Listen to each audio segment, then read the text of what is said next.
संविधानविद होना और संविधान का सामान्य अध्ययन समझना, दोनों में फर्क होता है। जिस तरह से सवाल दिन प्रतिदिन समय के साथ स्वरूप बदल रहे हैं, आपको निश्चित तौर पर यह मान लेना चाहिए कि थोड़ा केवल संविधान का सामान्य अध्ययन नहीं, आप संविधान का विशद और जिसको बोलते हैं संविधानविद जैसा एक संस्कृति का विकास आपके अंदर होना चाहिए।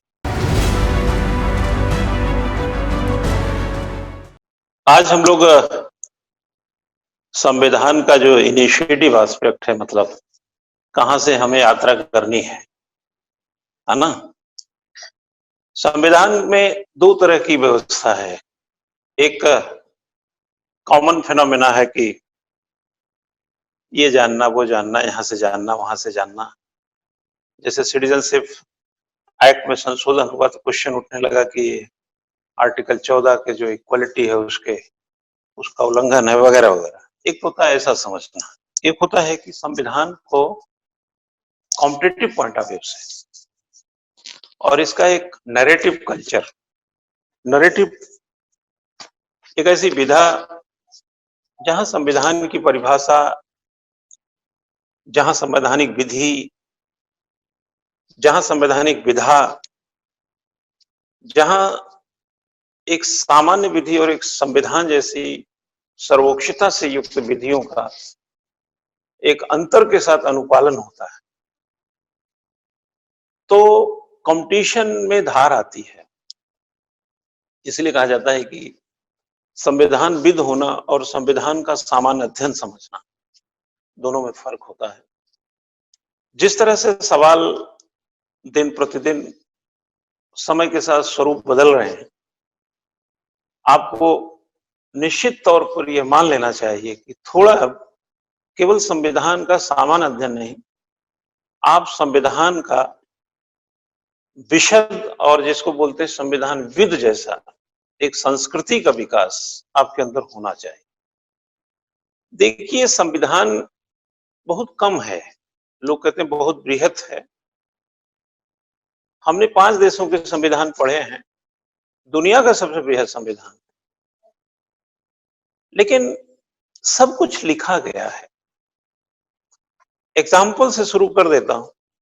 अमेरिका के संविधान को आप पढ़िए। अमेरिका में तो राज्य का अपना संविधान है, केंद्र का अपना है, उससे कोई ऐसा तो है नहीं, एक संविधान नहीं है, वो फेडरल है। हमारे यहाँ जो आर्टिकल 13 है ना, मैं थोड़ा सा बीच बीच में आपको ऐसा समझाने का प्रयास करता हूं जैसे आप संविधानविद हैं, हम आके सिर्फ प्रकाश डाल रहे हैं। जब तक आप अपने मन स्थिति को, ये वाले को उस स्तर पे नहीं ले जाएंगे जिस स्तर पे आप अपना प्रतियोगिता रखे हुए हैं या जिस स्तर पे प्रतियोगिता है, तब तक हमेशा आप दुविधा में रहेंगे। सुविधा क्या होती है? दुविधा से निकल जाइए, सुविधा है। और सुविधा क्या है? आप परिपक्व हैं। मैं बता रहा था कि अमेरिका में जो संविधान है उसमें न्यायिक पुनर्विलोकन की चर्चा नहीं थी। जुडिशियरी रिव्यू जो होता है ना, जुडिशियल रिव्यू, न्यायिक पुनर्विलोकन, वो लिखा ही नहीं है। ठीक, अब आप जरा समझने का प्रयास करिए कि जो जुडिशियल रिव्यू संविधान में लिखा नहीं है और भारत ने आर्टिकल 13 में जुडिशियल रिव्यू लिखा है, जिसका कहीं ना कहीं गहरा संबंध कहां से है।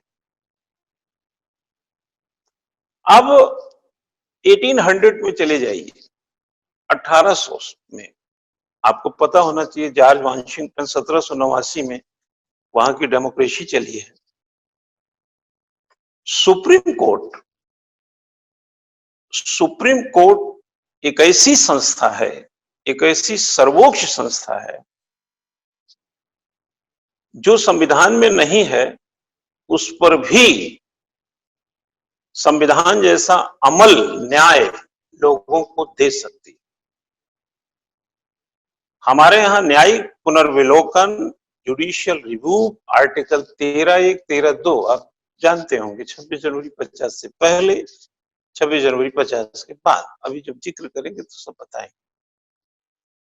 हमारे यहाँ संविधान में लिखा है, लेकिन अमेरिका में न्यायिक पुनर्विलोकन संविधान का विषय नहीं था, ये न्यायालय ने तय किया। जैसे संविधानविदों ने हमें ये नहीं बताया कि संविधान का कौन सा हिस्सा मूल ढांचा होगा, ये सुप्रीम कोर्ट ने बताया। सुप्रीम कोर्ट विधायिका को बता देती है, कार्यपालिका को बता देती है कि ये तुम्हारी विधि सही नहीं है, इस अधिनियम में ये खोट है, ये संविधान की मूल आत्मा को चोट पहुंचाता है, इसको मैं शून्य कर रहा हूं। कहां से करता है? उसी आर्टिकल 13। तो हमने लिखा, लेकिन अमेरिका ने नहीं लिखा। तो अमेरिका के संविधान इतना छोटा हुआ हो गया क्यों? हमने संविधान को लिखा है, सरल है, सघन है और स्पष्ट भी है। आज हम 2-3 बातें करेंगे 9:30 बजे तक। भरपूर बैठ के सुनिए और लिखिएगा भी, पेन कॉपी भी रखिएगा, थोड़ा बोर्ड पे भी चलेंगे, लिखाएंगे भी, समझाएंगे। सबसे पहले, जैसा कि मैं पहले लेक्चर में बोला कि आपके लिए सवाल का उत्तर, सवाल का जवाब, प्रश्न का जवाब या प्रश्न का उत्तर, सवाल का जवाब देना एक चुनौती है। प्रश्न कितने भी सरल हो, अंक हमेशा उत्तरों पे मिलते हैं। अंक हमेशा मिलेंगे जो आप लिखे हैं उस पर। पूछ ले मूल अधिकार क्या है, तो लिखना तो आप ही को पड़ेगा ना। मूल अधिकार जानते हैं, लिखे नहीं है तो थोड़ी नंबर मिलेगा। तो सवाल क्या है शुरू के, तो मैंने जैसे बोला था पहले 5 सवाल लिखाऊं। कॉपी और पेन निकालिए, पहले 5 क्वेश्चन लिखिए, फटाफट लिखिए। लिखिए, संविधान के ऐतिहासिक पृष्ठभूमि चर्चा कीजिए। बहुत सामान्य बात है। संविधान के ऐतिहासिक पृष्ठभूमि की चर्चा कीजिए।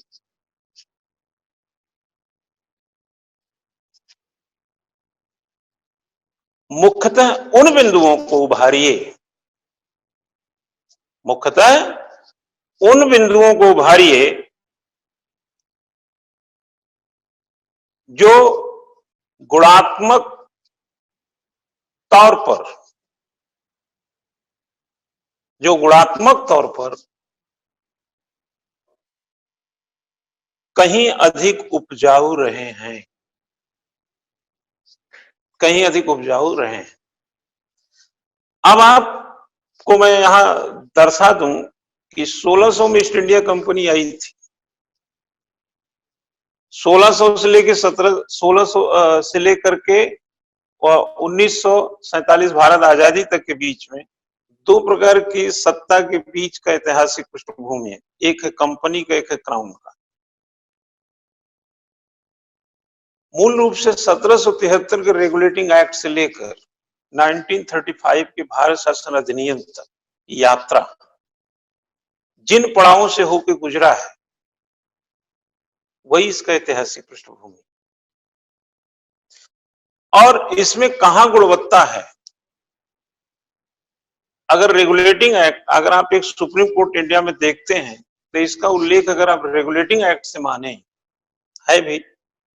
जब कलकत्ता में एक न्यायालय की बात कही गई, क्यों सर्वोच्च न्यायालय की बात हुई? क्योंकि जब कंपनी के लोग करप्ट होंगे और रेगुलेट करने में जो प्रॉब्लम कर रहे थे पकड़े जाएंगे तो न्याय कहां होगा? तो रेगुलेटिंग एक्ट से लेकर के 1935 के अधिनियम तक में जहां गुणात्मक पक्ष है उसकी पहचान कर। एक तो हो गई पूरी मात्रा, 1773 में आई सेटलमेंट ऑफ, उसमें एक्ट में चले जाइए 1781, पिट्स इंडिया एक्ट में चले जाइए 1784, 1893 में चले जाइए, 1793 में चले जाइए। चार्टर जब आया, फिर 1813, 1833, 1853, फिर 1858 का एक्ट है, फिर भारत परिषद अधिनियम है 1861 का, फिर 92 में आई 1800, फिर 9 में आई 1900, 1909, 1919, 1935। इनके बीच में जहां पर भी आपको क्वालिटी की गुंजाइश दिखती है, तो कभी आपने इस दृष्टि से इसको नहीं देखा होगा। आपने ऐतिहासिक पृष्ठभूमि में इन सब की भूमिका देखा, लेकिन गुणात्मकता कहाँ है, इसको निकालना है। ये प्रश्न का दूसरा पहलू। एक तो होता है ऐतिहासिक पृष्ठभूमि की चर्चा कर देना, आप चर्चा कर दीजिए, फिर जो दूसरा स्टेप है उसमें से गुणात्मक पक्षों को बाहर निकालना, तब जाके इस क्वेश्चन के साथ जस्टिस होगा। नेक्स्ट लिखिए। जब ऐतिहासिक पृष्ठभूमि का पता चल गया तो एक क्वेश्चन ये हो गया, अब इसी में जो बात लिखी हूँ गागर में सागर होगा, आने दीजिए सवालों को। आप इसी बात को इतना बढ़िया लिख दीजिए 300 शब्दों में, 400 शब्दों में, कि अब कितने भी तरीके के सवाल आए संसाधन यही रहेगा। जैसे 1950 26 जनवरी 50 से आर्टिकल 368 के तहत जो संशोधन हुए, वो संविधान के सुप्रीम कोर्ट ने जो बातें नहीं कही उन सबको जोड़ते हुए संविधान इतना और हो गया होगा। लेकिन 26 जनवरी 50 से अब तक के बीच में 70 वर्ष की इस यात्रा में संविधान से सिविल सर्विसेज में, स्टेट सिविल सर्विसेज में सवाल हमेशा आते रहे और संविधान वही रहा। आप संसाधन वही रखिए, सवाल बढ़ने दीजिए। अगर सही संसाधन हो गया तो उसी संसाधन का अनुप्रयोग करके उन सवालों को न्याय देते रहेंगे, संबोधन सवालों का उस उत्तर के माध्यम से होता रहेगा। नेक्स्ट लिखिएगा, संविधान निर्माण एक सकारात्मक चुनौती रही है। संविधान निर्माण एक सकारात्मक चुनौती रही है। इसकी रूपरेखा का चित्रण करें। अब संविधान निर्माण में आपको ये सब तो जानकारी होना चाहिए कि संविधान सभा कैसे बनी है, तमाम चीजें, लेकिन सकारात्मक चुनौती का क्या मतलब है, क्या है सकारात्मक चुनौती? इन सभी की जब बात करेंगे तो संविधान को हम इसीलिए बोलते हैं संविधान सरल फिर सघन फिर स्पष्ट। आप सरल कर पाते हैं कि नहीं मालूम नहीं, लेकिन सघन, सघन चीज क्या है, उसी निर्माण में से सकारात्मक चुनौती को बाहर निकालना उसी के अंदर था। जैसे पानी गिलास में होता ना, उसमें जब चीनी डालते हैं तो चीनी घुल करके, ऐसा नहीं होता ग्लास का पानी बाहर फेंक देता है, वो पानी के जो रंध्र होते हैं, जो जगह होते हैं, उसमें जाके वो जगह घेर लेते हैं और पानी मीठा हो जाता है। ऐसे ही संविधान निर्माण के या ऐतिहासिक पृष्ठभूमि के बीच छोटे छोटे जगह हैं, उन रंध्रों में ये सवाल उभर आते हैं। सोचने की कला, नकारात्मक चुनौती तो हो नहीं सकती। किसी देश के राजकाज चलाने के लिए एक सर्वोच्च विधि की तलाश हमेशा सकारात्मक होगी, वो कभी नकारात्मक नहीं। इसलिए इस पर कोई नकारात्मक पहल हो नहीं सकती। यानी कि संविधान निर्माण एक सकारात्मक चुनौती रही, इसकी रूपरेखा का चित्रण करें। इसको जब तोड़ेंगे पहले, अब देखो ये क्वेश्चन आता है ना बच्चा, क्वेश्चन आने से एक फायदा क्या होता है कि तुमको हम घेर देते हैं दायरा, और जब सवाल संसाधन आएंगे ना तो उस संसाधन में तुमको पकड़ बनती रहेगी कि चुनौती होगा तो ये बात लिख देंगे, ये होगा तो ये बात। आगे लिखो, संविधान के निरूपण और बनावट में, नेक्स्ट, संविधान के निरूपण और बनावट, निरूपण को प्रारूपण भी कह सकते हैं, जिसे ड्राफ्टिंग बोलते हैं, जिसके अम्बेडकर साहब चेयरमैन थे। और बनावट में यानी कि प्रारूपण, एक जो प्रारूप सभा बनी, प्रारूपण, बनावट जो एक संविधान सभा बनी, दो सभा मूल सभाओं के भीतर बहुत सारी सभाएं रही, लेकिन एक संविधान बनाने की सभा और एक संविधान को प्रारूपित करने की सभा, ड्राफ्ट करने की सभा। तो संविधान के निरूपण और बनावट में मुख्यतः भारतीय शासन अधिनियम 1935 की भूमिका पर प्रकाश डाले, की भूमिका पर प्रकाश डाले। कहां का सवाल कहां चला गया? आप जानते हैं 1935 के अधिनियम से आधे से ज्यादा आर्टिकल भारतीय संविधान में लिए गए। क्यों? तो 1935 अधिनियम की भूमिका पर अलग से, हालांकि ऐतिहासिक पृष्ठभूमि का हिस्सा है, लेकिन इसके बावजूद भी आप इसको एक अलग रूप दे दीजिए, ये क्वेश्चन है। लिखें, लिखें, संविधान के विशाल होने के कई कारण हैं। संविधान के विशाल होने के कई कारण हैं।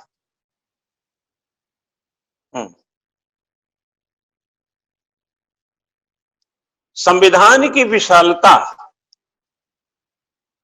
संविधान की विशालता यानी कि बृहत्ता, संविधान की विशालता ही उसकी सरलता और स्पष्टता है, उसकी सरलता और स्पष्टता है कथन की समीक्षा की। क्या समझे? संविधान के विशाल होने के कई प्रमुख कारण हैं और उसकी विशालता ही सरलता और स्पष्टता है कथन की समीक्षा की। अगर इतना विशाल संविधान नहीं होता तो इतना सरल पढ़ने में नहीं लगता। जहां पर विवादित स्थान है, मैंने कहा ना, जोड़ है, मोड़ है, तोड़ फोड़ नहीं है। अगर आप संविधान में तोड़ फोड़ करेंगे तो एक मिस्त्री और है, सर्वोच्च न्यायालय, वो ठीक कर देता है उसको, फिर से पेंट उंट लगा देगा, बता देगा कि ये यही है। तो संविधान में जो सरलता है, जो स्पष्टता है, दरअसल उसका मूल कारण उसकी बृहत्ता है। बड़ी अच्छी बात है नहीं? अगर संविधान में स्पष्टता का बेटा अभाव होता और उसकी सरलता का अभाव होता तो जाहिर सी बात है संविधान छोटा होता। जैसे कहा जाता है ज्ञान क्रमबद्ध ज्ञान को विज्ञान कहते हैं। अगर किसी चीज को क्रमबद्धता देने में शब्दों का और संदर्भों का उल्लेख बढ़ जाता है तो ध्यान रखिएगा कि वो वैज्ञानिकता से उत्प्रोत भी हो जाता है। तो जब इतना बड़ा उसके अंदर एक कंसेप्ट भी डालना हो तो थोड़ी सी विशालता आने दीजिए।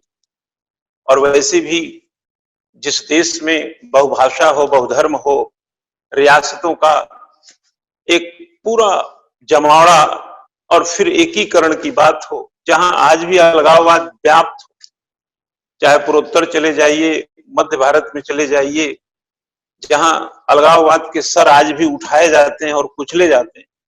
तो जरा सोचिए, आज से 70 साल पहले रियासतों में बटा भारत जब एकीकरण का ध्रुवीकरण हुआ तो किस साये में संविधान का निर्माण किया जा रहा था।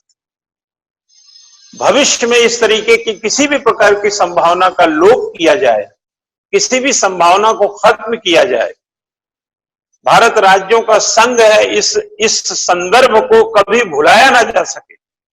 राज्य परतंत्र स्वतंत्र, राज्य की अपनी संप्रभुता कभी उनकी कल्पना का विषय नहीं होना चाहिए,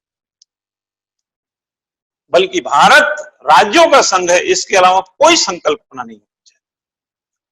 तो ऐसे में थोड़ा विशाल संविधान बना भी लिया गया तो उसमें क्या बुराई है। और विशालता को देखिए, सकारात्मकता क्या है, सरलता और स्पष्टता इसी के कारण है। कथन की समीक्षा कीजिए। नेक्स्ट, देश की सर्वोच्च विधि संविधान के उन पक्षों को उभारें,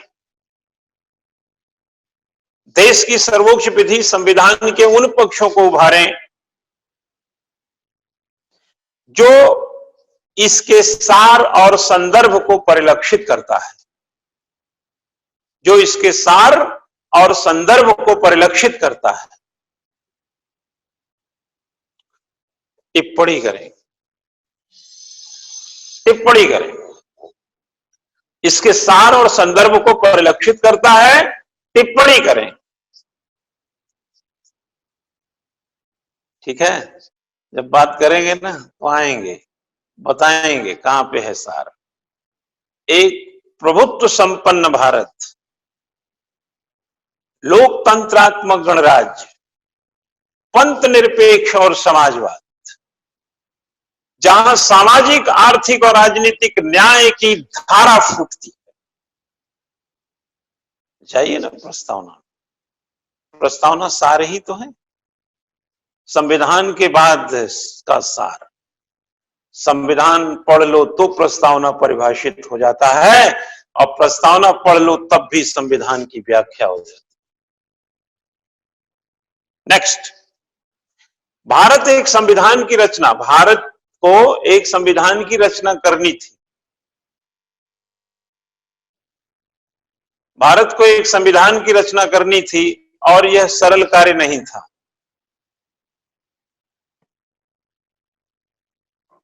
इसमें उत्पन्न बाधाओं की चर्चा कीजिए। संविधान तो बन गया, सब जानते हैं, बाधाएं क्या आई, इसमें उत्पन्न बाधाओं की चर्चा कीजिए। क्या समझे बच्चा? इसमें उत्पन्न बाधाओं की चर्चा कीजिए। 5-6 सवाल आपको दे दिया हूं। अब इसके बीच में थोड़ा गुलाटी मारिए, थोड़ा सोचने का काम कीजिए। सवाल बिल्कुल समझ में आपको आया होगा, लेकिन ये तब उम्दा होगा जब इसका संसाधन आपको समझ में आ जाएगा। ठीक है ना? अब हम चलते हैं उन मुद्दों की ओर। जब हम संविधान पढ़ते हैं तो सबसे पहले हमें गर्व होता है कि हम एक स्वतंत्र भारत का संविधान बताने जा रहे हैं। हमें यह मौका कई बार मिलता है, साल भर में कई अवसर आते हैं जब संविधान को ऐसे बताने का अवसर आप लोगों जैसे प्रतियोगियों के समक्ष आता है अवसर, जो इससे मुझे भी किसी भी विषय की तुलना में सबसे ज्यादा गौरवान्वित होने का अवसर मिलता है। जैसे प्लेटो कहता है ना कि एक अच्छा इंसान कौन है, और बाद में क्या एक अच्छा इंसान वो होता है जो ज्ञान में न्याय का ज्ञान का समावेश करता हो, जिसके अंदर न्याय हो। और न्याय का मतलब होता है सर्वांगीण और जितने भी औचित्यपूर्ण, संदर्भशील, विवेकशील और मानव की उन तमाम विषय वस्तु को जिसमें वह स्वतंत्र महसूस करता है, वो सभी न्याय की श्रेणी है। तो संविधान क्या है? संविधान न्याय का पिटारा है। जब भी संविधान पढ़ें तो हमेशा आहट एक अच्छे इंसान की आपके अंदर आनी चाहिए। हमेशा आपको महसूस होना चाहिए कि मैं आज एक अच्छा कार्य करने जा रहा हूं। और जब भी मुख्य परीक्षा में आप लिखने जाएं या प्रारंभिक परीक्षा में हल करने जाएं, तो आपको एक चाह होनी चाहिए कि मैं अपने देश के उस विधि को, उस विधा को, उस नियम को के बारे में कुछ हमसे जानकारी चाह रहे हैं जो जिससे हम संचालित होते हैं। क्या समझे? जब कोई कहता है कि मेरे दिमाग में ये चीज है, हम अपने दिमाग का 10% भी इस्तेमाल नहीं करते, अगर हार्ट बीट इतनी होती है, लीवर का साइज ये होता है, फलाना ये होता है, ढिमका, तो बड़े इंटरेस्ट से सुनना चाहिए, क्योंकि ये कहीं ना कहीं एक अद्भुत कमी है कि जिस शरीर को हम बरसों से ढोते हैं, उसी के दिमाग, उसी की छाती के अंदर, उसी के पेट के भीतर क्या क्या चीज संयोजित है कि सैकड़ों वर्ष की जिंदगी होती है और करोड़ों का काम करते हैं। आखिर इस शरीर में ऐसा अद्भुत क्या है? शरीर एक संरचना है और इसके अंदर बहुत सारे अनुच्छेद और उपबंध हैं जो इस शरीर को संचालित करते हैं। ठीक उसी तरीके से संविधान एक संरचना है जिसके भीतर ऐसे नियमों, ऐसे उप नियमों, ऐसे उपबंधों का पूरा एक जमावड़ा है जिससे देश का पूरा राजकाज चलता है, अटक से कटक तक, पूर्व पश्चिम उत्तर दक्षिण, और जितना भी भारत का भू राजनीतिक क्षेत्र है और जितने भी लोग हैं यहाँ पर, यहां तक ही नहीं व्यक्तियों के लिए भी, वो अगर विदेश का कोई व्यक्ति है तो कुछ उपबंध, कुछ अनुच्छेद उन व्यक्तियों पे भी लागू। यानी कि ये संविधान केवल भारत के भू राजनीतिक क्षेत्र में ही अपना ताकत नहीं दिखाता है, बल्कि इस भू राजनीतिक क्षेत्र के भीतर अगर विदेशी भी आ जाता है तो कहीं ना कहीं उसको भी अपने आवरण में ले लेता है। तो संविधान बहुत बड़ी विधि है, एक सर्वोच्च विधि है, और हमें पढ़ाने का जब भी मौका मिलता है तो हमें गर्व होना चाहिए कि हम संविधान पढ़ाने का एक विषय विशेषज्ञ हैं। जिसको हमने वर्षों पढ़ा और आपको पढ़ाने का मौका, और हर विषय की अपनी एक उपादेयता है। लेकिन मुख्य रूप से संविधान की बात करें तो चूंकि ये हमारी प्रैक्टिकल लाइफ का हिस्सा है, अनुप्रयोग का हिस्सा है, रोज हम कसे जाते हैं इसकी कसौटी पे, इसलिए मैंने एक लेख लिखा था, कुछ विद्यार्थियों को मालूम होगा कि संविधान की कसौटी पर सभी। ठीक है, अभी मजदूर जा रहे हैं ना, कोरोना वायरस का प्रकोप और समस्या देख रहे हैं ना, घर जा रहे हैं 1,000 किलोमीटर की यात्रा। तो आपको क्या लगता है कि संविधान की कसौटी पर वही है क्या?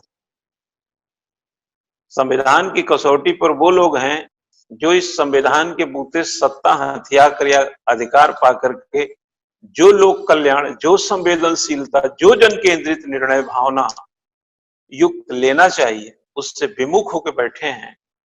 तो ध्यान रखिएगा कि हर मजदूर में एक मतदाता भी है।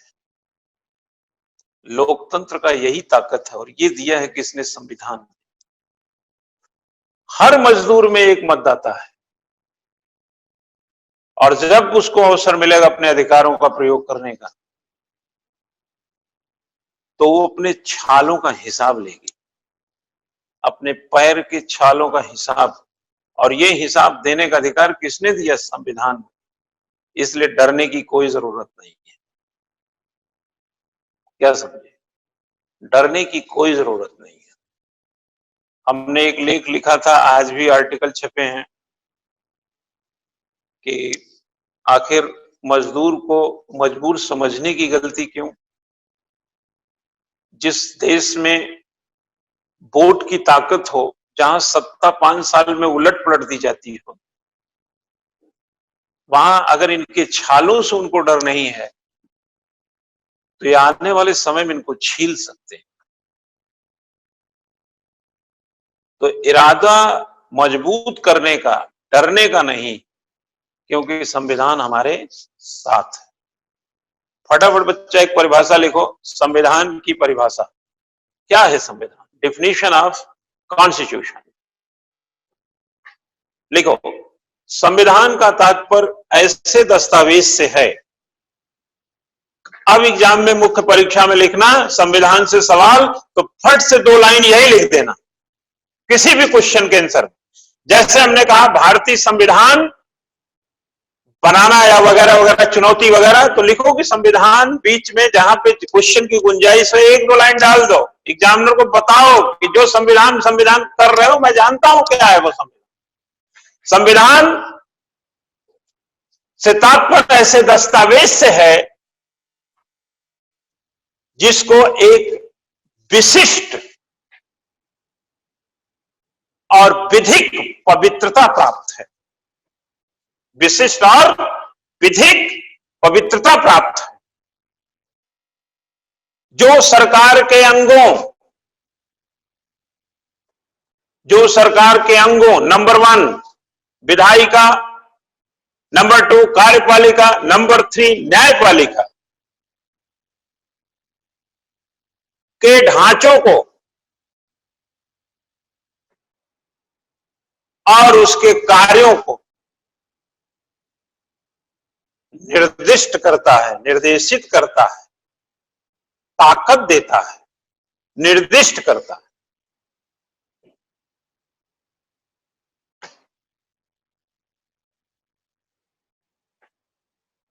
भारत के भीतर इकाइयां क्या करेंगी?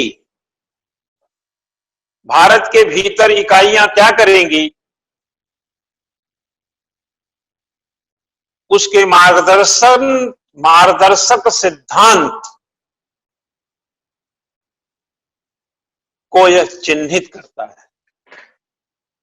मार्गदर्शक सिद्धांत को यह चिन्हित करता है। संविधान देश की सर्वोच्च विधि है। बंद कर दो इसको। संविधान देश की सर्वोच्च विधि है।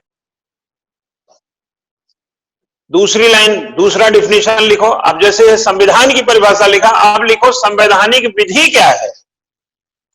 Constitutional law. एक हो गया कॉन्स्टिट्यूशन, एक होता है कॉन्स्टिट्यूशनल लॉ। हम लोग जब लॉ वगैरह करते थे, मेरा तो एलएलएम ही कॉन्स्टिट्यूशन में है, पीएचडी ही कॉन्स्टिट्यूशन में है, मेरा सेंट्रल स्टेट रिलेशन पे तो पीएचडी का है। तो जो कॉन्स्टिट्यूशनल लॉ है, बहुत है ना, ये भी कहीं मौका मिले तो बताओ उसको कि तुम भी जानते हो। संविधान की परिभाषा और संवैधानिक विधि, जरा लिखिए, संवैधानिक विधि को की कोई निश्चित परिभाषा नहीं है। तो जो चीजें हैं अनिश्चित, इसीलिए ध्यान रखना कि जब किसी भी शब्द के दो अर्थ होते हैं, चाहे संविधान हो या विधान हो, तो जो अर्थ एक का जो अर्थ, उन दो अर्थों में से जो एक अर्थ सुप्रीम कोर्ट सुनिश्चित करेगा, वही उसका अर्थ माना जाएगा। इसलिए हम जब विधियों में तर्क संगत, न्याय संगत, रेशनल अप्रोच लेते हैं, विवेकशील दृष्टिकोण लेते हैं, तो सुप्रीम कोर्ट जिसको कोट करता है वो पूरे देश का अर्थ बन जाता है। यानी कि हम, ये बात और है कि हम जो सोच रहे हैं वही सुप्रीम कोर्ट सोच रहे हैं। जैसे मैं एग्जाम्पल के तौर पे आपको बताता हूं, दैनिक जागरण में मेरा आर्टिकल छपा कि संविधान संशोधन जो ये हुआ था, क्या नाम था इसका, नागरिकता कानून, नागरिकता अधिनियम संविधान से परे नहीं। लोग कह रहे थे आर्टिकल 14 का उल्लंघन है, फलाना ढिमका, हमने सब नकार दिया। हमने कहा ये संविधान से परे नहीं है। मतलब लोगों ने कहा कि इसमें जो 6 समुदाय के लोगों को दिया जा रहा है, गैर मुस्लिम कर दिया गया, मुस्लिम को नहीं, ये समता का अधिकार का उल्लंघन है। 14 आर्टिकल की बात कर रहे थे, सब हमने इसमें ये प्रूफ किया कि यह संविधान का उल्लंघन नहीं है। आपने देखा होगा कि सुप्रीम कोर्ट ने भी अभी उस पर कोई ऐसा स्टैंड नहीं लिया। तो कभी कभी समझते हैं आप जो सोचते हैं, और वो संविधान और न्याय की गणना का हिस्सा है, तो अदालतें भी संविधान से ऊपर नहीं है, अदालतें भी संविधान के अधीन है। देश में जब संविधान सर्वोच्च है तो बाकी चीज तो उसके नीचे हो गई ना। संविधान का संरक्षण है सर्वोच्च न्यायालय, बल्कि वो जो लोग उसको सुपरसीड करते हैं उसको नीचे दिखाने का या उसको दबाने का या उसको उसकी सीमा बताने का काम करता है। वो तो संविधान का संरक्षक है। हमने, जैसे मां ने हमको कटोरे में दही दिया और कहा कि मटके को ध्यान रखना बिल्ली इसमें मुंह न मारे, जो दही हमको मिला है वो मुझे खाना है और मटके के दही को बिल्ली से बचाना है। मां ने हमें संरक्षक नियुक्त करके गई है, लेकिन उसी मटके में से थोड़ा खाने का अधिकार हमको भी दिया जाए। बस ऐसा ही समझिए। उस संविधान में से जो अधिकार सुप्रीम कोर्ट को मिला है, उसी संविधान ने उसको संरक्षक भी बना के गई। तो संविधान सर्वोच्च है। इसमें लिखिएगा, सामान्यतः इस शब्द का प्रयोग संवैधानिक विधि के लिए बोल रहे हैं, सामान्यतः इस शब्द का प्रयोग ऐसे नियमों के लिए किया जाता है जो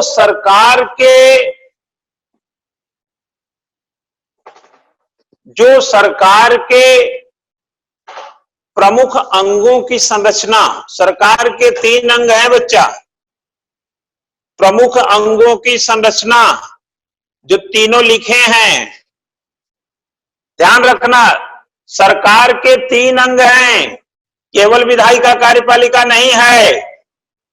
विधायिका, कार्यपालिका, न्यायपालिका सरकार के 3 अंग हैं। अब आप कहेंगे कि कैसे कैसे, कहां गया मार्कर? हाँ, ये देखो कैसे, फट से इसको एक लाइन में समझ लो। सरकार के 3 अंग में नंबर 1 हमने बोला विधायिका। विधायिका का मतलब होता है लेजिस्लेटिव। उसके बाद हमने बोला कार्यपालिका। ये मोड़ जब समझ जाओगे ना तो कॉपी में विशिष्टता आती है। क्लैरिटी है नहीं, रट फट के लिख दिए, कंसेप्ट क्लियर करो पहले, ठीक। फिर आता है तीसरा न्यायपालिका। विधायिका, कार्यपालिका, न्यायपालिका। विधायिका आप जानते हैं विधि निर्माण। ये किसने लोकसभा में मेज थपथपा करके संशोधन किया वो नागरिकता बिल में? मोदी जी। मोदी जी तो वोट दिए बनारस के पार्लियामेंटियन होने के, प्रधानमंत्री के नाते कहां वोट दिए हैं वो तो लोकसभा के मेंबर के नाते दिए हैं विधायिका में। एग्जीक्यूट करेंगे प्रधानमंत्री के नाते। उस विधि को जब बनाते हैं तो वो बनारस के पार्लियामेंटियन हो जाते हैं। हमको हम ही से चुरा लो। फिर उसी विधायिका में से, उसी लोकसभा में से सरकार निकली है, वो सरकार भी हो जाते हैं और संसद भी रहते हैं। हमको हमसे चुरा लेंगे आप, तो हम भी तो रहेंगे अपने में कि पूरा लेके चले गए आप हमें। गाना बहुत अच्छा सटीक बना हुआ है वो, ठीक है ना। जैसे मैं आपको पढ़ा रहा हूं, हमारी पढ़ाई हम में से चुरा लीजिए तो मेरी पढ़ाई कहां गई? आपके पास चली गई, मेरे पास। हाँ, समझ गया ना खेल? बस आपके पास पढ़ाई भी गई, मेरे पास बची भी रही, प्रधानमंत्री भी बन गए और पार्लियामेंट भी बने रहे। ये पार्लियामेंट्री सिस्टम है हमारे यहां। तो विधायिका क्या करती है?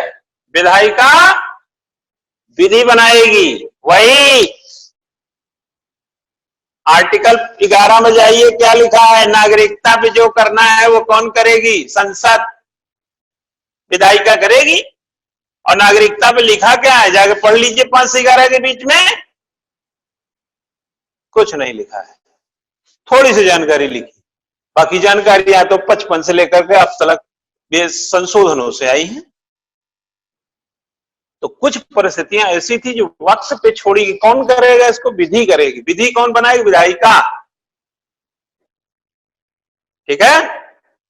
बहुत सारे संविधान में भाग न्यायपालिका की वजह से आए। उदाहरण तो दिए जाते हैं ना। 1992 में सुप्रीम कोर्ट ने क्या कहा था? आर्थिक आधार पर आरक्षण नहीं होंगे। अब उस केस को पढ़िए 92 का, फिर देखिए आधार मिल जाता है। फिर आप देखिए जनवरी में 2019 में आपने आर्थिक आधार पर आरक्षण दिया, पेच आया। क्या सुप्रीम कोर्ट रोका? नहीं रोका। तो इस आधार को समझिए।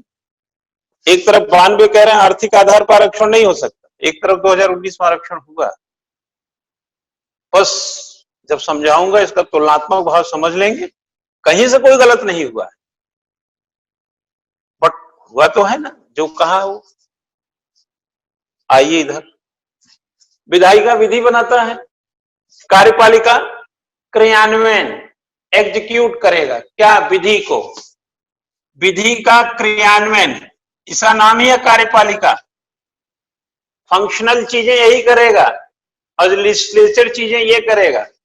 अगर फंक्शनल चीजें या विधि की चीजें संविधान के हिसाब से नहीं है, एग्जीक्यूशन या लॉ या एक्ट, हमने बताया है विधि का आर्टिकल में जाके देखिएगा। हम जब 12-13 बताएंगे तो आपको पूरा क्लियर हो जाएगा। पहले राज्य बताएंगे फिर विधि बताएंगे। जुडिशियल रिव्यू पढ़ते हैं ना 13 में, तो जुडिशियल रिव्यू किस पे? विधियां असंगत हो संविधान से ना। 26 जनवरी 1950 के बाद ऐसी विधि बनाई गई हो जो संविधान का उल्लंघन करे, और 26 जनवरी 1950 से पहले ऐसी कोई विधि बनी हो जो संविधान का उल्लंघन करे, तो दोनों परिस्थितियों में सुप्रीम कोर्ट उसे शून्य घोषित कर सकता है। आर्टिकल 13(1) में 26 जनवरी 1950 से पहले की बात है, 13(2) में 26 जनवरी 1950 के बाद की बात है। अध्यादेश भी विधि ही है। पढ़ाऊंगा, नियम विनियम रूल रेगुलेशन 4 लाइन लिखाऊंगा। राज्य को समझिए और राज्य क्या कर सकता है उसको समझिए। संविधान में घुसने के लिए पहले दरवाजा बनाना पड़ता है। कहीं से भी संविधान में घुसेंगे ना तो किचन नहीं मिलेगा, कहीं से तरीके से घुसिए। आप सब्जी बना के तड़का मत मारिए, दाल बना के तड़का मारा जाता है। सब्जी पहले तड़का, तेल डाल के प्याज डालते हैं ना उसमें, वो जीरा उरा। सब्जी बनाने में शुरू में क्या करते हैं, तेल डालते हैं, तड़का लगाते हैं, और दाल में आखिर में। खाते दोनों हैं लेकिन तड़का अलग अलग जगह पे मारा जाता है। ठीक है, आइए इधर। जैसे संविधान की परिभाषा और संवैधानिक विधि फर्क हो गया है। कई लोग नहीं पता होगा तो संविधान की परिभाषा और विधि संवैधानिक जो विधि एक ही बना देंगे। एक मत बना, एक की परिभाषा ही नहीं है। क्या बोला मैंने, इसकी कोई परिभाषा नहीं है। इधर आइए, विधि बनाने वाला अपनी विधियों का संरक्षण करता है। जब विधि बनती है ये क्रियान्वयन करते हैं। फिर देखे होंगे चाहे बजट सत्र हो, चाहे मानसून सत्र हो, चाहे शीत सत्र हो, चाहे विशेष सत्र हो, सवाल उठते हैं कि मेरे विधि का क्या हुआ। क्योंकि विधि जिसने दिया है पार्लियामेंट में वो सरकार से सवाल पूछती। विधि बना के क्या दिया है कि सब स्वतंत्र हैं, सबको भूख प्यास की मिटाने की, दुकानदारी करने की सब तरीके की आजादी है इस देश में। न्यायपालिका यहां समझ लीजिए, विधि बना करके जनता के साथ न्याय, सरकार क्रियान्वयन करके जनता के साथ सामाजिक आर्थिक न्याय, और ये जो सुप्रीम कोर्ट होता है अगर इनमें कोई प्रॉब्लम है तो ये इनको रूल रेगुलेशन, नियम, सजेशन, मार्गदर्शन या अपने निर्णयों से इनको वो करने के लिए बाध्य करता है। विधि सरकार को बाध्य करती है बेहतर करने, नहीं करोगे सवाल पूछेंगे, और न्यायपालिका निर्णय से इनको बाध्य करती है करने के लिए। जो कार्य करे, जो कार्य करवाए वो सरकार होती है। ध्यान रखना, सरकार की दो परिभाषा, सरकार की दो परिभाषा। एक वो जो कार्य करे, कार्य तो कार्यपालिका ही करती है। इसलिए नैरो माइंड से अगर देखें, संकुचित दिमाग से देखें तो केवल मोदी जी ही सरकार है, बस, और कोई नहीं है। लेकिन अगर इसको वाइड मेंटालिटी से देखें तो मोदी साहब किसकी नीतियों का अनुपालन करते हैं, विधायिका की। इसलिए विधायिका भी काम करवाती है, जब नहीं करते हैं तो सवाल पूछती है। काम करे या करवाए, जो काम करवाता है वह भी काम करता है। जो काम करे, काम करने वाली इकाइयां क्या है, सरकार। तो विधायिका भी यहां सरकार होती है, क्योंकि अपने विधियों का संरक्षण करती है, पूछती है कहां गया वो मेरा विधि, कहां था विश्वविद्यालय बनाने वाला जो आपने कहा था। और जब संविधान के अनुपात में निर्णय बेहतर नहीं होते तो काम निर्णयों से, सुप्रीम कोर्ट अपने निर्णयों से भी सुप्रीम कोर्ट से काम, कार्यपालिका से काम करवाती है। विधायिका भी काम करवाती है, करती नहीं है, करवाती है। न्यायपालिका करती नहीं है, अपने निर्णयों से काम करवाती है। और कार्यपालिका इनका भी सुनती है, इनका भी सुनती है और काम करती है जनता के लिए। इसलिए सरकार के 3 अंग। सरकार का मतलब फंक्शनल चीजें। हमारे यहां सरकार और शासन एक माना जाता, गवर्नमेंट एंड गवर्नेंस एक ही है। क्लियर हुए होंगे थोड़े मोड़े। तो सरकार के तीनों प्रमुख अंगों की संरचना इसमें दिए देखे होंगे, विधिवत लिखा हुआ है। आर्टिकल 124 से 147 के बीच में सुप्रीम कोर्ट, 214 से 247 के बीच में हाई कोर्ट, लोअर कोर्ट, सब विधिवत। कुछ कस से मस, कैसे नियुक्त होगे, कैसे हटाए जाओगे, कब तक काम करोगे, कौन सा प्रारंभिक क्षेत्राधिकार, कौन सा पीली, सब लिखा है, सब। ठीक है। राष्ट्रपति स्वयं एक पद है, उपराष्ट्रपति सब लिखा हुआ है, स्पीकर का लिखा है, डिप्टी स्पीकर का लिखा है, प्राइम मिनिस्टर का भी लिखा है ना कि 74 में वो लिखा है ना कि मंत्रिपरिषद की सिफारिश पर राष्ट्रपति काम करेंगे। तो कोई भी काम राष्ट्रपति बिना मंत्रिपरिषद सिफारिश नहीं करते हैं, सब लिखा है। ये एक प्रकार से मैंने जैसे बोला सर्वोच्च विधि है, ये संवैधानिक विधि क्या है, एक प्रकार से कार्य, ये जो है प्रमुख अंगों की संरचना, उसके बले उसके पारस्परिक संबंधों, बता दिया ये संबंध, उसके पारस्परिक संबंधों और प्रमुख कार्यों का को विनियमित करते हैं, विनियमित करते हैं। ठीक है। जिस विधि से ये विनियमित होते हैं वो संविधान की विधि है, इसलिए ये संवैधानिक विधि। Is it clear? क्लियर हो गया। अब ये आप क्लियर हो गए, मैं आपको ले चलता हूं अब थोड़ा आगे। मैं जब पृष्ठभूमि की बात करूंगा तो पृष्ठभूमि की जो ऐतिहासिक पृष्ठभूमि की बात करना है मुझे, उसकी चर्चा हम सबसे बाद में करेंगे, हम उसमें तड़का बाद में लगाएंगे। पूछिए क्यों? इसलिए जब पूरा संविधान आप जान जाएंगे और जब 73 का रेगुलेटिंग एक्ट की मैं बात करूंगा, पिट्स इंडिया एक्ट की बात करूंगा, या मैं 1935 का अधिनियम की बात करूंगा, जैसे ही नाम लूंगा आपको फट से पता चल जाएगा कि संविधान में ये यहां पर। संविधान पढ़ करके ऐतिहासिक पृष्ठभूमि को पढ़ा जाए, उल्टा बता रहा हूं ना, संविधान पढ़ करके ऐतिहासिक पृष्ठभूमि का पता किया जाए तो सरल, बोधगम्य, सघन और स्पष्टता अधिक रहती। आप इस अर्थ से समझिए कि संविधान बना करके प्रस्तावना जोड़ा गया, प्रस्तावना बना करके, प्रस्तावना जोड़ करके संविधान नहीं लिखा गया, प्रस्तावना सबसे आखिर में जोड़ा गया। उसी तरीके से ऐतिहासिक पृष्ठभूमि को मैं सबसे आखिर में पढ़ा हूं। आ गई बात समझ में ना? तो पढ़ाएंगे क्या?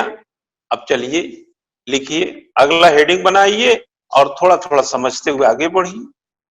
देखिए, किसी भी विषय में आप क्या जानना चाहेंगे, जैसे एक व्यक्ति को जानने के लिए क्या करेंगे? सबसे पहले उसका नाम, तो भारत का ये संविधान, नाम पता हो गया। अब नाम कहां से पता चला? संक्षिप्त नाम। जाइए उधर, कहां?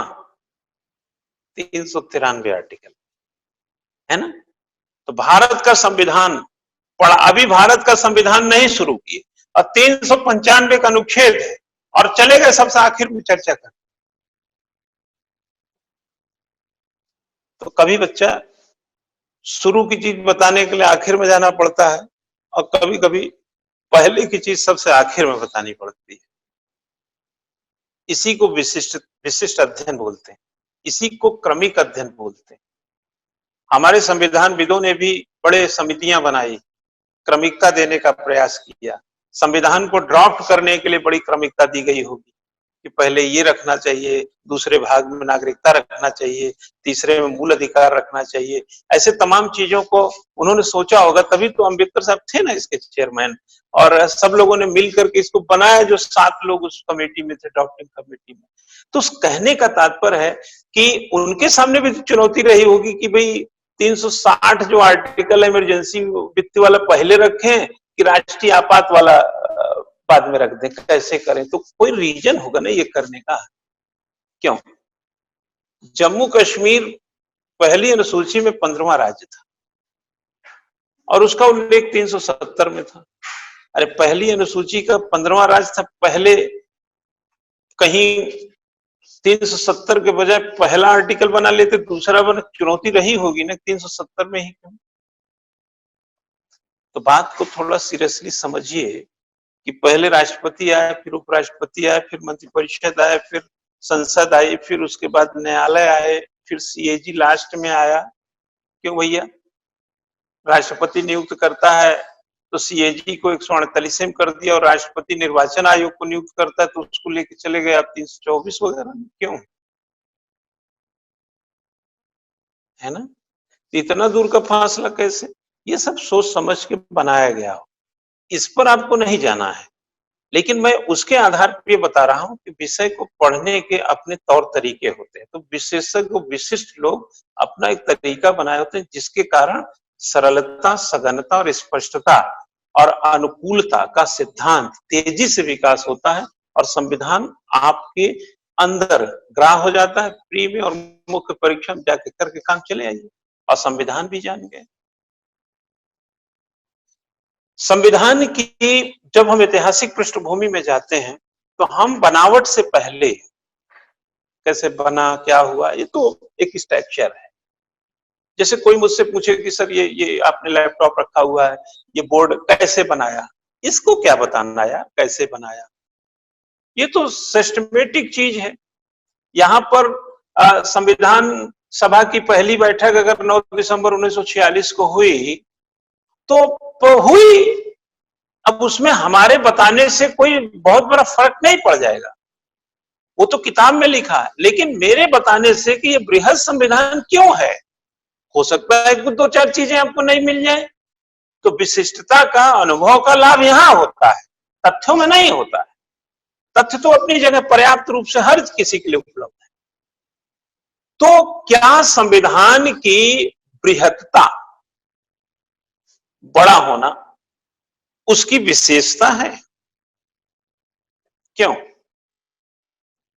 संविधान के वो पक्ष जो उसके अभिन्न अंग है, जिसके बगैर संविधान की कल्पना नहीं की जा सकती, क्या इन्होंने संविधान को विशेष बना दिया? क्यों? संविधान बड़ा है इसलिए विशेष हो गया, या संविधान के वे पक्ष जो इसके अभिन्न अंग है उसके कारण संविधान विशेष हुआ? आज संविधान महत्वपूर्ण हमारे देश में 70 सालों से अपनी महत्ता को दिन प्रतिदिन की दर से एक नई ऊंचाई को क्यों छुआ? क्योंकि संविधान चौतरफा विशेषताओं से युक्त रहा। क्या समझे? विशेषता और महत्व का फर्क है। जो आपके भीतर है वो आपकी विशेषता है, उसके इस्तेमाल से जो समाज को, दुनिया को लाभ प्राप्त होता है, उससे आपकी महत्ता बढ़ती। जैसे मैं पढ़ा सकता हूं, ये मेरी विशेषता है, लेकिन मेरे पढ़ाने से आप डिप्टी कलेक्टर, कलेक्टर बनते हैं, इससे हमारी महत्ता बढ़ी। संविधान विशेष की चर्चा और संविधान की मोरालिटी और महत्ता की चर्चा, दो विषय। अगर संविधान में इतनी बेहतर विशेषता थी तो जाहिर सी बात है कि आगामी दिनों में संविधान सभा के लोगों ने सोचा होगा कि जब यह संविधान लागू होगा तो इस भारत के भू राजनीतिक क्षेत्र पर अपना महत्ता बिखेर के रहेगा। तो संविधान की विशेषता को समझ जाएंगे तो आपको आकलन करना संभव हो जाएगा कि वाकई में यह कितना महत्वपूर्ण रहा, क्योंकि उसी विशेषताओं से कृत्यों का निर्वहन किया जाता है, और जब कृत्य सकारात्मक और सरोकार से युक्त होते हैं तो महत्ता बढ़ना लाजमी है। मूल अधिकार इसकी विशेषता है, समानता का अधिकार इसकी विशेषता है, वाक एवं अभिव्यक्ति का अधिकार इसकी विशेषता है। जिस देश में लोकतंत्र हो, लोकतांत्रिक गणराज्य हो, जहां सामाजिक, आर्थिक, राजनीतिक न्याय हो, ये सब इसके अंग हैं। ये अंग हटाए नहीं जा सकते। इस अंग को हटा दिया गया तो संविधान की प्रासंगिकता ही खतरे में हो जाए। तो संविधान के अभिन्न अंग वे जो इसकी विशिष्टता को बढ़ाते हैं, उसकी पहचान। तो सबसे पहले विशेषताओं के भीतर अब हम चल रहे हैं, समझ लो आपके पास एक संविधान है, ऐतिहासिक पृष्ठभूमि की जैसे मैंने कहा चर्चा बाद में होगी, जब इसके बाद हम इसकी प्रकृति वगैरह की भी चर्चा करें। देखें, महत्ता की चर्चा, प्रकृति की चर्चा, इसकी मोरालिटी की चर्चा। संविधान नैतिकता के उन तमाम गुणों का सरोकार या कहा जाए समागम करता है जो एक व्यक्ति को बलिष्ठ, सर्वांगीण और इस भारत के भीतर या दुनिया में, अगर कहते हैं ना कि आदमी अपने घर में भोजन करता है ना, अपने घर में भोजन ठीक मिले, स्वच्छ वातावरण मिले, अच्छे आचार विचार मिले, अच्छी संस्कृति मिले, तो उसको लेकर के जब आप लंदन जाएंगे, जब आप इंग्लैंड जाएंगे, जब आप फ्रांस जाएंगे या दिल्ली जाएंगे या नौकरी करेंगे, तो वो कहीं नहीं जाएंगे, वो साथ में रहेंगे। बचपन का खाया जवानी में काम आता है। भारत का पढ़ा संविधान विदेश में भी काम आता है। क्यों? हमें अधिकारों के प्रति, आचरण के प्रति और जितने तरीके की संविधान की विशेषता है, उससे हम जो सर्वांगीण विकास अपना किए होते हैं, उसके कारण हम दुनिया का सामना करने के लायक बनते हैं। इसीलिए अंबेडकर ने कहा था कि संविधान को सभी को पढ़ना चाहिए। संविधान को सभी। आप YouTube में जाइएगा, हमारे वाले YouTube में, उसमें एक विद्यार्थी, ये कौन है पता नहीं, उन्होंने लिखा है कि मैं आपका लेक्चर रोज आना देखता हूं, जब आप डालते हैं देखता हूं, मैं कोई स्पर्धी नहीं हूं, मुझे कोई प्रतियोगिता से लेना देना नहीं है, मुझे बहुत इंप्रेसिव और बहुत जानकारी से भरा लगता है, इसके लिए आपको धन्यवाद सुशील सर। ये जाके देखें, YouTube के पोस्ट पे पड़ा है। गवर्नेंस हो या संविधान हो, एथिक्स हो, जरूरी नहीं है कि आप IAS की तैयारी करते हैं इसलिए पढ़ते हैं, ये जीवन के लिए भी जरूरी है।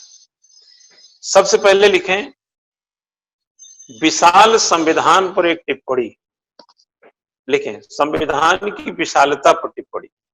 अब हम पॉइंट बताएंगे, क्वेश्चन का टाइप का होगा या कुछ, हम छोटा सा एक पॉइंट बता रहे हैं। लिखिए, भारतीय संविधान की विशालता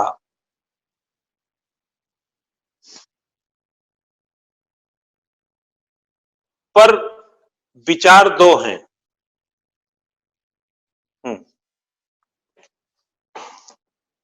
जो इसके समर्थक हैं उनका मत है कि जो इसके समर्थक हैं उनका मत है कि इसी विशालता ने संविधान की स्पष्टता की है, संविधान को स्पष्टता प्रदान की है।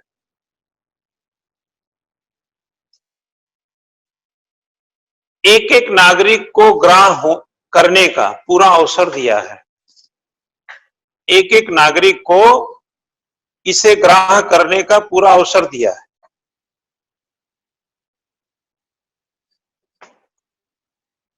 जो इसके विरोध में थे, जो इसके विपक्ष में हैं, उनका मत है कि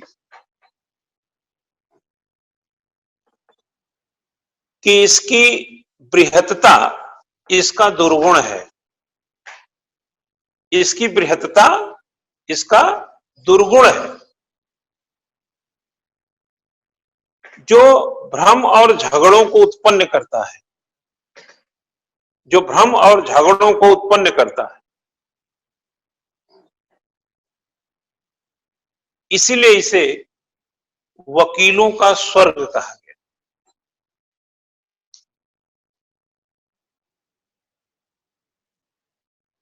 ये तो हो गए मत और गैर मत, मतलब पक्ष और विपक्ष। पॉइंट लिख लीजिए नीचे, क्यों विशाल है भारतीय संविधान?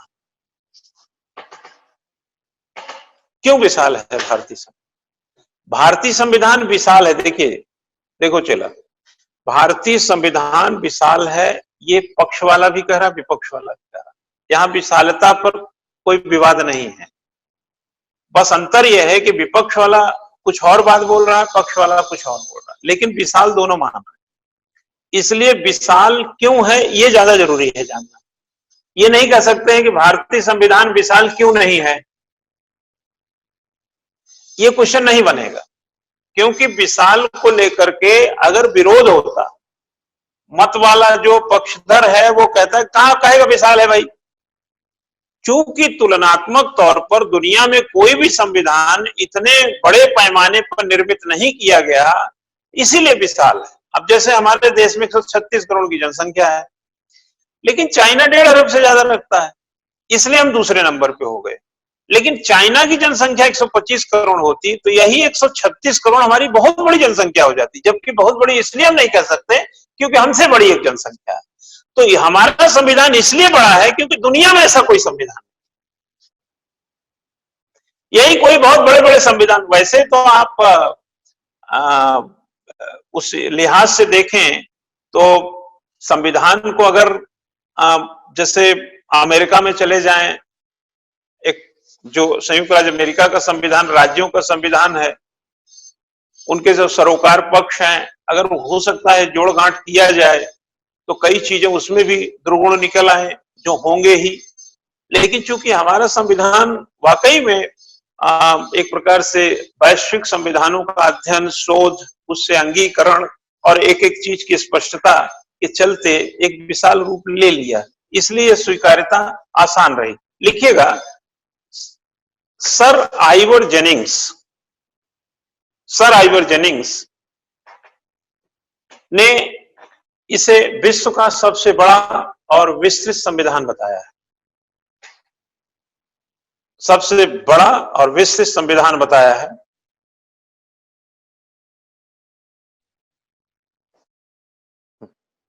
मूल संविधान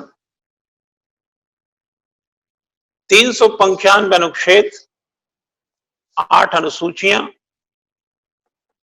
और 22 भागों में विभक्त था।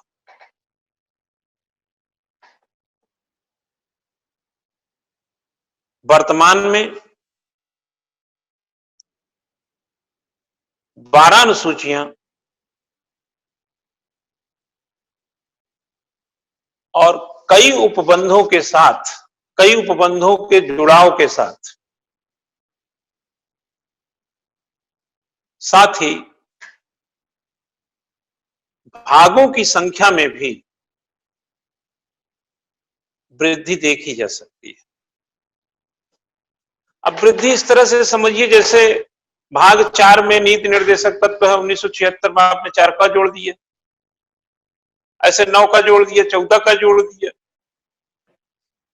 तो संविधान में भी आपने आर्टिकल नहीं जोड़े, आपने उस उपबंध जोड़े।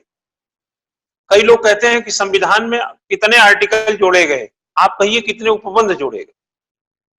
संविधान में तो बच्चा 395 अनुच्छेद, अनुसूचियां 4 जोड़ी गई, लेकिन संविधान के भीतर उपबंध जोड़े गए। जैसे आर्टिकल 51 तक नीति निर्देशक तत्व था, आपने मूल कर्तव्य के लिए 51 क कर दिया, 51 का एक उपबंध हो गया, उसी के भीतर कर दिया। अभी आपने देखे होंगे कि जब आरक्षण दिया गया तो उसमें भी आपने संशोधन देखे होंगे, मूल अधिकार के भीतर किया गया। ऐसा नहीं था कि 15 से 14 से 18 के बीच में समता के अधिकार में 20 आर्टिकल हो गए, उसके भीतर उपबंध 16, अगर 4 क है 4 ख कर दीजिए, ये सब उपबंध होते हैं। इसीलिए भले ही इसमें 50-60 उपबंध आर्टिकल जिसको कहते हैं जोड़े गए हों, 450 से ऊपर हो गए हों, लेकिन हकीकत यह है कि आर्टिकल 395 के भीतर ये किए गए। नहीं तो कोई बताए कि आर्टिकल 402 में क्या लिखा है, 403 में क्या लिखा है, 420 में क्या लिखा, ऐसा है क्या? आर्टिकल नहीं जोड़े जाते, आर्टिकल के भीतर उपबंध। जैसे हमने इस स्ट्रक्चर के भीतर हमने केबिन बना दिया, तो केबिन बनाया, इस कमरे के भीतर हमने 2 केबिन बना दिए। हमने इस कमरे के भीतर 2 उपबंध विकसित कर दिए। 2 कमरा कहां बनाया? कमरा तो जब खुले प्लॉट पे बनाते तो ऊपर छत पे बनाते तब ना कमरा होता। चलिए खैर, लिखें संविधान की विशदता, विशदता या विस्तृतता को लेकर कारण इस प्रकार है। नंबर 1,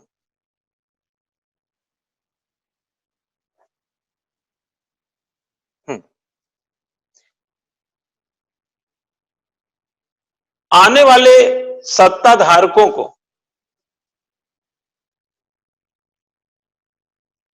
कहीं पर कोई अस्पष्टता न रहे के लिए, कहीं पर कोई अस्पष्टता न रहे,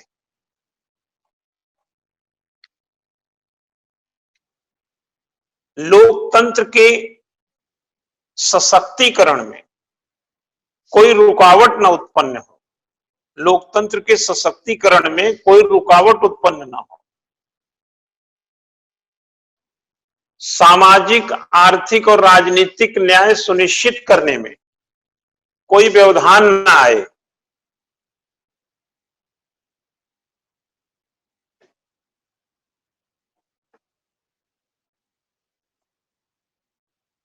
साथ ही बदली परिस्थितियों में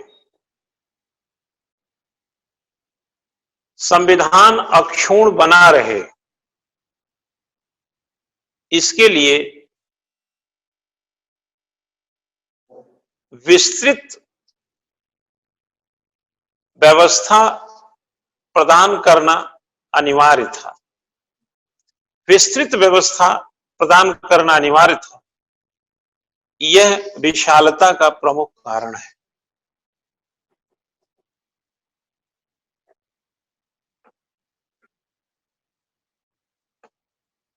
ठीक है, नेक्स्ट लिखिए, दुनिया के संविधानों पर शोध, लिखिए दुनिया के संविधानों पर शोध युक्ति युक्त और शुचिता सुनिश्चित करने वाले, युक्ति युक्त और शुचिता सुनिश्चित करने वाले संदर्भों को अंगीकृत करने के चलते संविधान बड़ा हो गया, संविधान बड़ा हो गया। जैसे अमेरिका से मूल अधिकार, आयरलैंड से नीति निर्देशक तत्व,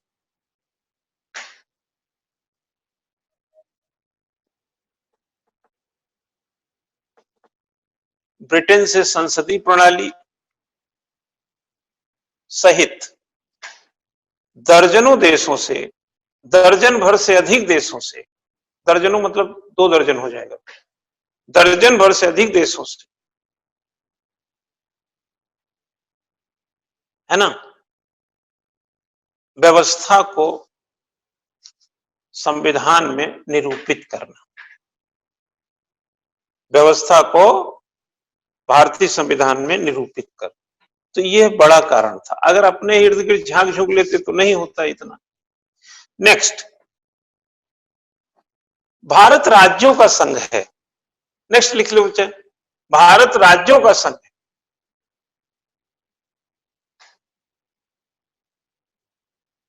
रियासतों को जोड़ करके एकीकरण प्राप्त करना, रियासतों को जोड़ करके एकीकरण प्राप्त करना,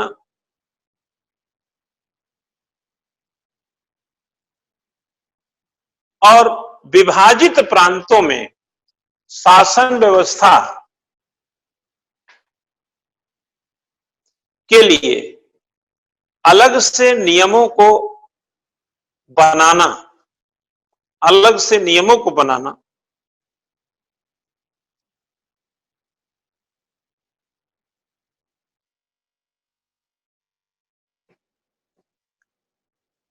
इसकी विशालता का एक प्रमुख कारण है।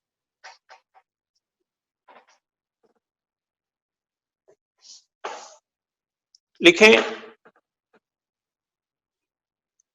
अमेरिका का संविधान इसलिए छोटा है क्योंकि राज्यों के अपने संविधान हैं। अमेरिका का संविधान इसलिए छोटा है क्योंकि राज्यों के अपने संविधान, और भारत का संविधान इसलिए बड़ा है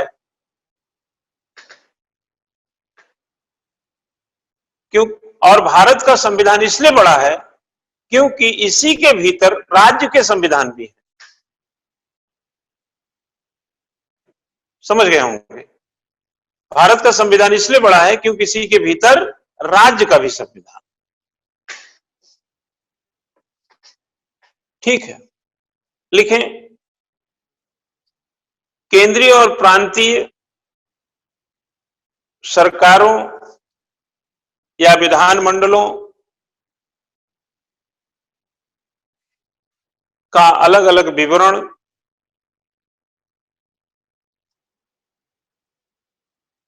न्यायपालिका में भी इसी प्रकार का दृष्टिकोण, न्यायपालिका में भी इसी प्रकार का दृष्टिकोण, साथ ही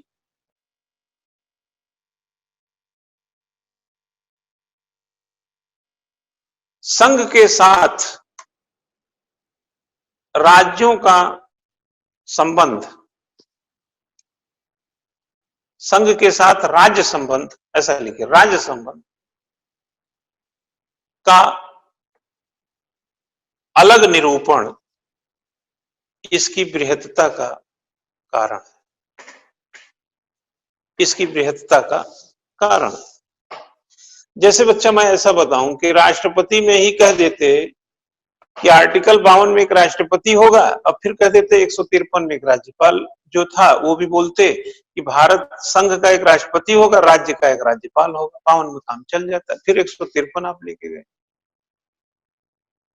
जैसे आप कह सकते थे कि संघ जो आर्टिकल 114 भारत का एक सर्वोच्च न्यायालय होगा, तो 214 अलग से बनाने के बजाय लिख देते कि राज्यों में उच्च न्यायालय।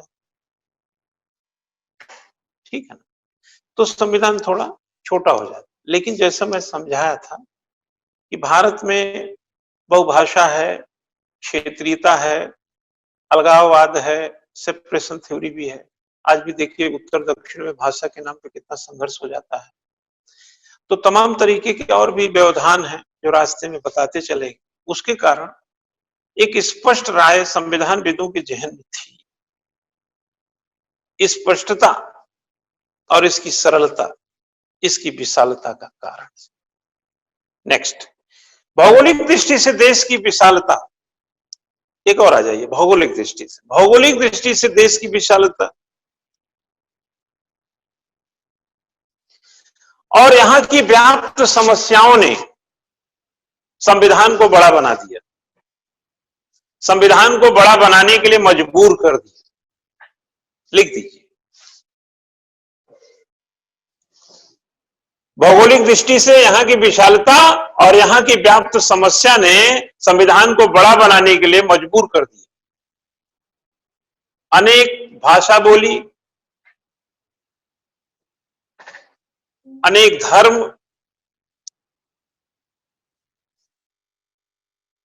वर्ग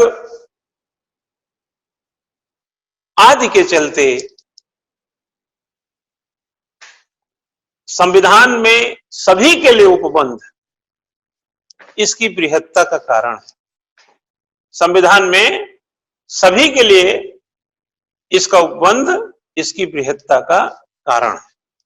अब मैं यहां पे एग्जांपल दूं, जब 1952 में कंपैरेटिव स्टडी हो रही थी एशिया, अफ्रीका, लैटिन अमेरिका के देशों के साथ, आप जानते हैं वर्ल्ड बैंक बन चुका था, संयुक्त राष्ट्र संघ भी बन चुका था 45 में, 48 में वर्ल्ड बैंक था, 47 में हम आजाद हो चुके थे। एशिया, अफ्रीका, लैटिन अमेरिका के बहुत सारे देश औपनिवेशिक सत्ता से 50 के समय में मुक्त हो रहे थे।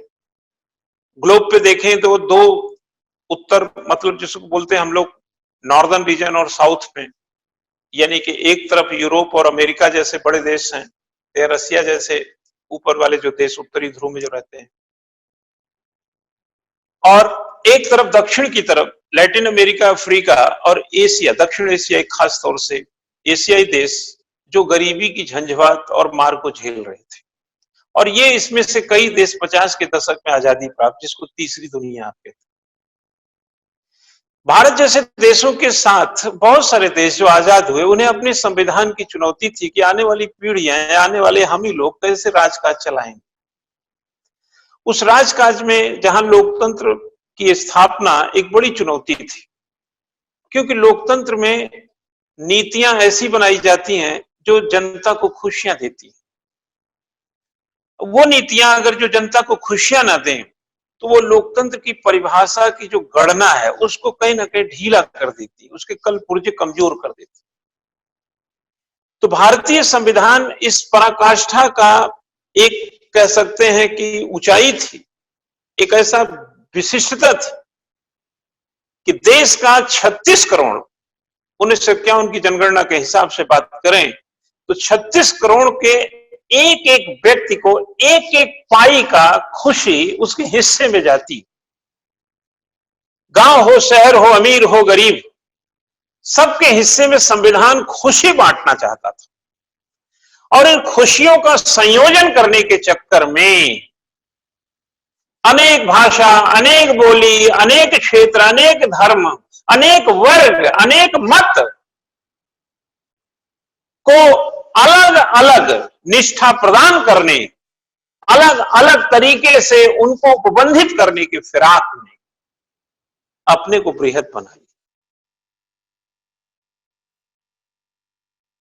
तो संविधान एक ऐसा विधान है, एक ऐसी सर्वोच्च विधि है, एक ऐसी नीति है जो एक एक नागरिक को खुशी प्रदान करने की फिराक में अपना रूप विशालकाय कर लिया। रामायण देखे होंगे ना, जब हनुमान जी साधु के भेष में राम लक्ष्मण से मिलते हैं, ये पता करने के लिए सुग्रीव ने भेजा है कि जब देखो भैया वो कौन है, कहीं बाली ने ना भेजा हो। तो जब वो भेजे तो वो संत का रूप में पहले तो मिले उले, जब सब मामला क्लियर हो गया कि नहीं इसमें कोई छल कपट नहीं है, तो हनुमान जी अपने रूप में आ गए। तो फिर सुग्रीव के पास ले जाने की जब बात आई तो हनुमान जी ने कहा कि साहब हम लोग अगर पैदल चलेंगे टाइम लगेगा तो मेरे कंधे में बैठिए। तो अगर वो हम लोगों के रूप में, कंधा तो छोटा हो जाएगा ना, तो इधर राम को इधर लक्ष्मण को बैठाना था, तो कंधा कैसे बड़ा होगा जब उनका विशालकाय रूप होगा। तो हनुमान जी ने राम जी को सुग्रीव, राम लक्ष्मण को सुग्रीव तक पहुंचाने के लिए और अलग अलग सुविधा देने के लिए कि वो सुविधा से पैदल ना जाएं, कोई असुविधा ना हो उनको, वैसे वन में बहुत दिन से भटक रहे हैं, उनको वहां तक ले जाने के लिए अपने शरीर को विशालकाय बना दिया। उसके बाद वो लेके गए। ऐसे ही हमारा संविधान एक ऐसा हनुमान जो हमारे नागरिकों को सुविधा देने के लिए अपने रूप को विशालकाय कर। लिखिए, एक और लिखिए, लास्ट में एक और लिखिए, एक दो तो लिखवा देते हैं अभी। लिखिए, मूल अधिकार के अतिरिक्त नीति निर्देशक तत्व का विशद वर्णन। विशद का मतलब विस्तृत, इसलिए कहा जाता है एग्जाम में विशद चर्चा कीजिए। एक होता है संक्षिप्त चर्चा कीजिए, एक होता है परीक्षा में पूछना विशद चर्चा कीजिए। संक्षिप्त का मतलब होता है छोटा चर्चा करो, विशद का मतलब और खोलो। आप क्या करते हैं, चर्चा करके चले आते हैं, ना संक्षिप्त समझे ना विशद को देखे। ठीक सवाल का, आप सवाल का उत्तर देते हैं, इसमें कोई दुविधा नहीं, लेकिन सवाल की आत्मा को तृप्त नहीं करते। सवाल की जो आत्मा तृप्त करेगा वो अंडर 10 में आएगा, और जो ऐसे फेंका फेंकी करता रहेगा ना, नॉलेज फेंक दिया, नॉलेज हो गया रात भर। अच्छा एक चीज बताओ चेला, संविधान पढ़ने के लिए तुमको कितनी किताब चाहिए? एक किताब ले लो यार, कोई भी, सब तो वही लिखे हैं। ये किताब अच्छी, वो किताब अच्छा, ये किताब अच्छी, वो किताब अच्छी। राइटर पागल था कि अपनी किताब खराब लिखेगा? और कौन सा राइटर है जो गलत लिख रहा है? थोड़ा भाषा उसका कहीं 19-20 रहता है, कोई 30 नहीं है, कोई 20 नहीं। ठीक, लिखिए, मूल अधिकार के अतिरिक्त अतिरिक्त संविधान के ने नीति निर्देशक तत्व, संविधान में नीति निर्देशक तत्व की विशद चर्चा है। अधिकारों के उल्लंघन की स्थिति में, अधिकारों के उल्लंघन की स्थिति में न्यायालय जाना,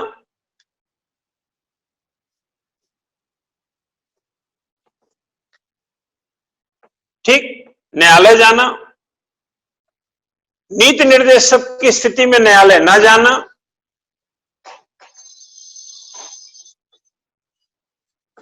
इसका भी उल्लेख संविधानविदों ने विस्तृत रूप से किया। इसका भी उल्लेख संविधानविदों ने विस्तृत रूप से किया। लोक कल्याणकारी राज्य की स्थापना,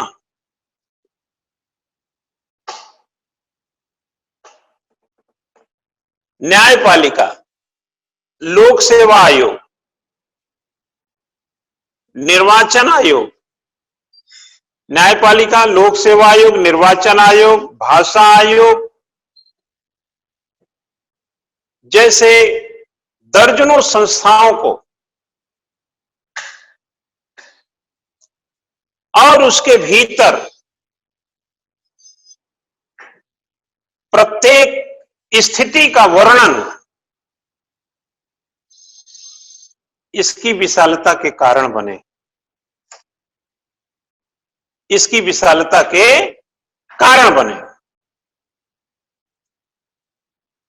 आगे लिखिएगा,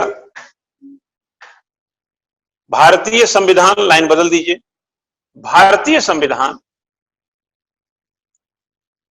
निर्माताओं ने देश को ध्यान में रखकर संविधान बनाया।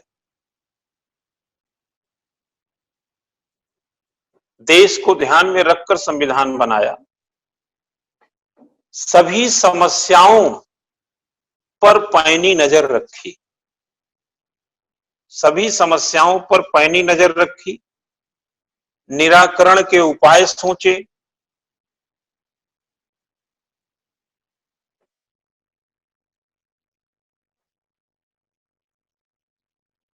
अवगुणों से इसको मुक्त रखने का प्रयास किया, अवगुणों से इसे मुक्त रखने का प्रयास किया।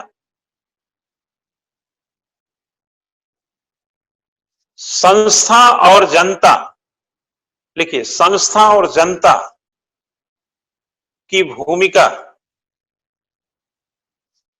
घालमेल ना हो, इसकी भी विशद चर्चा की।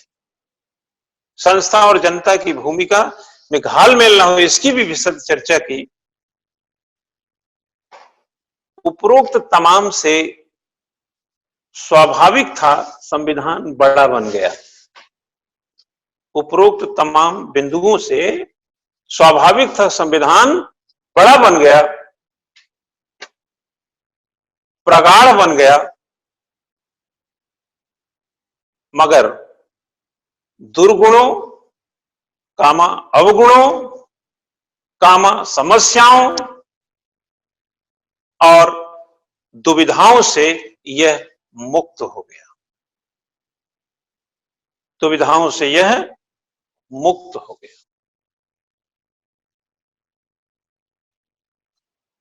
ये थी बच्चा संविधान विशाल क्यों बना, उसके निहित परिप्रेक्ष्य। ठीक है, तो संविधान क्यों बड़ा बना, उसके निहित परिप्रेक्ष्य ये देखने को मिलते हैं। तो जो टोटल एस्पेक्ट है, जो टोटलिटी है इसकी,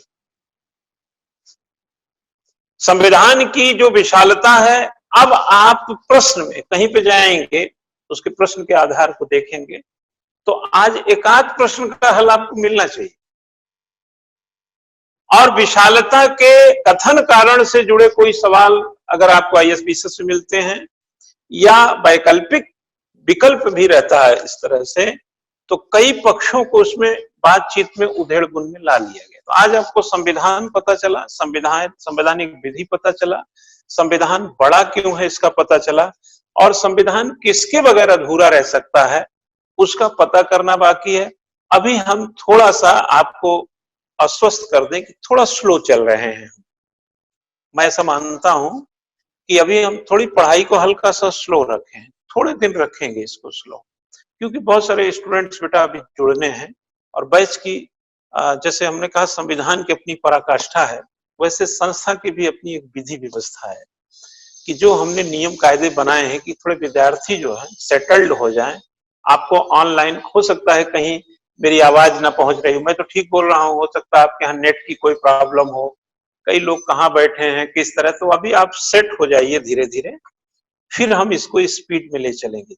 अभी इस रिसोर्स देखिए, इसको विशालता पे टिप्पणी, अब इसको लिखाने के बाद एक सवाल बदल के लिखाता हूं, फिर देखिए ये कैसे सब रिसोर्स उसमें फिट होता है। जरा लिखिए, लिखिए।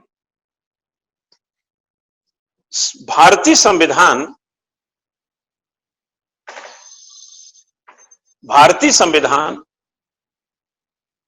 सरल, स्पष्ट और सघन की संज्ञा में आता है। देखिए, भारतीय संविधान सरल, स्पष्ट और सघन की संज्ञा में आता है।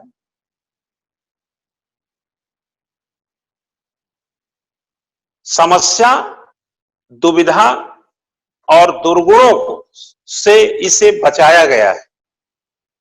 समस्या,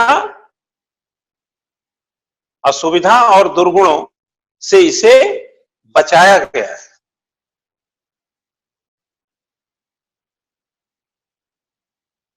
इसका विशाल रूप,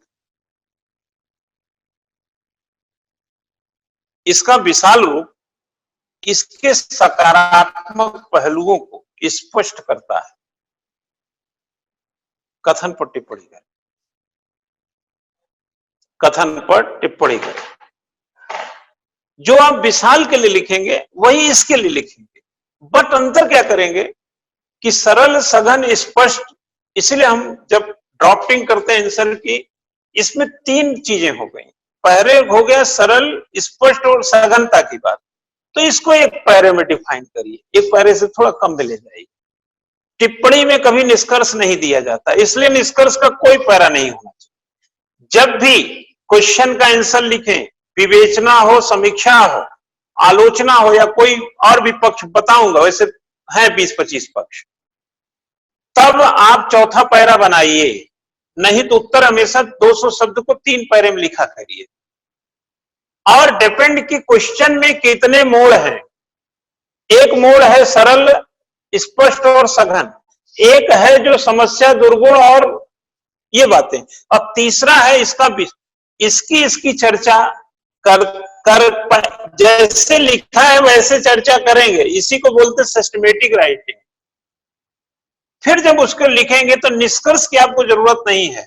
जैसे इस क्लास को मैं कह सकता हूं, मुझे कहने की जरूरत नहीं है कि क्लास में बंद कर रहा हूं, यह बात जो है स्पष्ट है कि टाइम हो गया तो जाहिर है, इस रोजाना ये कहना जरूरी नहीं है। तो टिप्पणी में कभी निष्कर्ष नहीं लिखा जाता, टिप्पणी में अपने विचार मत लिखिए, टिप्पणी में जो बोला है, अब आप बोल दिया ये है, उसके लक्षण ला दीजिए, ये बोला उसके लक्षण ला दीजिए, और लास्ट ही बोल दिया विशाल के लिए जो दृष्टि, अब तो मैं क्वेश्चन भी भूल गया क्या बोला था, तो उसकी बातें ला दीजिए, उसके बाद ये प्रश्न का उत्तर उसमें डाल दीजिए। फिर देखिए एग्जामिनर कैसे नहीं नंबर देता। आप यहाँ आड़ा तिरछा पैरा पहला का तीसरा कर देंगे, तीसरा का दूसरा कर देंगे। अरे यार तुम भी वही ना बोला है कि पहले सब्जी काटो, सब करो, कढ़ाई तो चूल्हा तो बाद में जलाओगे, पता है चूल्हा जला के कढ़ाई धो रहे हो यार, ऐसे कैसे काम चलेगा। तो जो पहले की चीज है उसको पहले रखो,